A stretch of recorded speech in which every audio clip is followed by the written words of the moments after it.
Well, hello, welcome to ILoveGay today. And today we're going, I feel, behind the scenes. We're going in to a writer that many of you may have read and heard from for many, many years. David Toussaint, how are you? Hi, I'm good. How are you? I'm sorry, I'm wearing I'm Deja's. This is my pug. I'm Deja's dad shirt, which is only be partly seen, and that is Deja behind me, Uh, like a giant walrus or something like that. Between your Facebook profile photo and this, I'm pretty sure we can all get a good sense of your love for your dog. Yeah, and pugs. And pugs. Yeah. But you're in New York. You're an author, a writer, and but you've written Sex for. I'm sorry. I said sex symbol. I was making a joke. We'll get to that. International in France. But no, yeah, I mean, you've written for magazines that many of us have known. Even like you're saying, you were for the first issue of Instinct magazine, which has been around for many years and still going. But Queerty, Queer40, even Huffington Post. But I mean, you've been really out there at the forefront when it comes to helping tell LGBT stories out there. Hmm. Thank you. Yeah. It's been lots of fun and hard work. So. Yeah. But you seem to have a style that, especially now, as we're all getting a little older, you have a style that really kind of weaves together sexuality and who we are as gay men and aging, and you seem to have a lot to say on that. Well, I wish I didn't, because I wish it wasn't an issue. I don't understand why getting older, other than the obvious, we need to worry about our cholesterol. We need to worry about, my fucking hair going up. I just swore, I'm sorry. We need to worry about, things like that. It's harder to stay thin. It's harder to do certain things. My hearing is going, things like that. Yeah. Those are very important issues that we need to take care of. As far as the rest, I don't understand why age is important. I don't understand why that it means we're supposed to stop having fun. We're supposed to have a spouse. We're supposed to have children. We're supposed to basically be heterosexual people. And which is fine, except that I grew up in a world where we fought that, where we said, being heterosexual, their ideas and their way of living is not necessarily the way I want to live. And I don't want to be bound by such constraints. And I think we're in a position where we can make our own rules. And going back to the original point, age shouldn't be an issue. And I wrote in one article, I don't like saying my age, but I have to, because it shouldn't be. Because as soon as I say my age, it puts me in a subgenre. It's really weird. It's like, oh, okay, well, you're speaking as an older gay man, not just as a person. And it used to be that way with writings. I remember when I first wrote my first book, I think, or second or something, and somebody said, do you want to find your books in the gay section at Barnes and Noble? And I remember saying very distinctly, I said, no, I want to find them in the good book section of Barnes and Noble. I don't want these special categories. Yeah. I understand that they're needed, but I prefer that they're not there. So yeah, it's been seems like the world has been slowly moving that way. I mean, it's when we were young and gay was kind of this novelty, and they had metrosexuals and they had all this stuff wrapped around it. But now you tell someone young that you're gay and they look at you and kind of like, you got something better, because that's boring now. Yeah, it's true, which is wonderful. Yeah, it's what we asked for. Yes, I know. And we shouldn't, we make fun of millennials, often for good reason, but and younger gay men. Well, we have issues with the ones who have no understanding of history, or who are don't understand that there was an AIDS pandemic not very long ago, or don't understand that we didn't have visibility and gay rights and that kind of stuff. And those people need a refresher course, because it was not very long ago that all this stuff happened. But at the same time, if we're upset because a gay couple can get a house now, I have neighbors, I live in the Upper East Side, who live in this building, and they're about to get married, and can have children and can do this and do that. If we're mad at them for that, that's very, very wrong, because we fought for that. We fought so they could have that and feel comfortable holding hands down the street and walking down the street. It's interesting too, because when you and I were talking earlier, I mean, you moved to New York when you were in your 20s, and let's just say plus or minus a few years, is that a lot of us have just watched on Netflix. They have the Andy Warhol story, and it Mhm. really kind of brings to life again um, New York from the 60s and 70s, and then of course with the AIDS crisis in the 80s and Yeah, everything. But yeah. you kind of came to New York amidst all that as well. 87. And I'd Wow. been here millions of times before that. Okay. I first came to New York when I was 10, knew I was going to live here. Yeah. So I'm from California. I had a boyfriend that I met in summer stock. Okay. So I used to, while I was still in college, I would come for the summer and I would come during spring break. So Yeah. I was a big New York fan.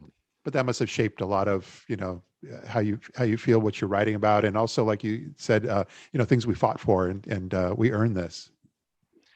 Yes, because I knew that I was an actor at a very young age. I started acting when I was 7 and professionally when I was 10, right after I came to New York for the first time. And I knew at that age that I wanted to go to New York and study acting because Yeah. that's not Los Angeles. I wanted to be where like real actors went and studied. That was my dream. And I remember getting here and everybody was dying. Yeah. And I went to the Chelsea gym, which was this wonderful gym in Chelsea on 17th and 8th, I believe. Yeah. All male gym, the last all male gym in New York, where all the beautiful men went. And I was intimidated to go because I was told by somebody that they check you out at the door when Yeah. you try to get a membership. And if you're not good looking enough, they turn you down. And I said, and I was this scrawny little fucking kid. Yeah. Uh, and I was nervous. And I just broke it up with my boyfriend and kicked him out of the apartment.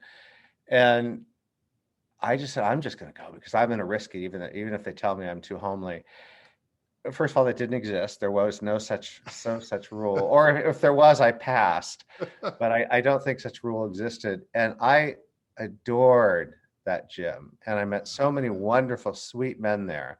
Yeah. And I've never ever. It was my very first real gym that I belonged to, and never have I experienced anything close to a gym where people were so much fun and so friendly and so full of life. And they were just these wonderful gay men, and they looked after me. I didn't know any. I didn't have any friends, Yeah. and because my boyfriend, because he left, and then one by one they were all dying. Most of them were already sick when I got there because they were all older than I was. Yeah. So I was 22 or something like that. And what would happen is there were these big beautiful, and I had crushes on all of them, and because they were just beautiful men and sweet and Love. We're gonna have a link to this when we post the video. I'm gonna make sure it's linked so people can find it. I love Tub Talks with Damon Jacobs. That was a great setup you guys had there. yes, he's wonderful. I wrote an article on prep when I started taking prep several years ago. I wrote a piece about it for Yeah. somebody, the Huffington Post or something, Yeah. or Queerty. And I guess at the time he was doing all sorts of stuff on Facebook in regards to prep. And I didn't know him, and he gets a Google notification or whatever when somebody writes about prep. So I got an email the next day saying, I enjoyed your article and my name's Damon Jacobs, and I'm glad you talked about it and blah blah blah. And it was so sweet. Yeah. And I said, let's have coffee. So because he just seemed like the nicest guy, and we have coffee, and we've been friends ever since. And he invited me to do tub talks, which meant getting into a tub naked with him and talk, I love that. which is something I do on a regular basis anyway. So no, so so it was lots of fun. That's Damon. So Yeah, I enjoyed that. But other things you've been working on, especially in today's world now, you created a screenplay, a horror screenplay, and you're looking to get that produced. Yeah. yes, I've written 5 screenplays Yeah. during COVID because I had nothing else to do and nobody was Yeah. hiring. Yep. But most of them have gay themes, but the horror one does not. But it does have one. It does have a gay character, a gay priest. Yeah. And that was sort of redundant, but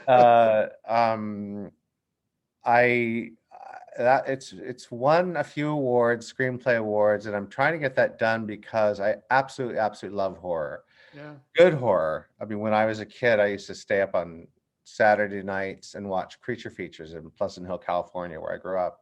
Yeah.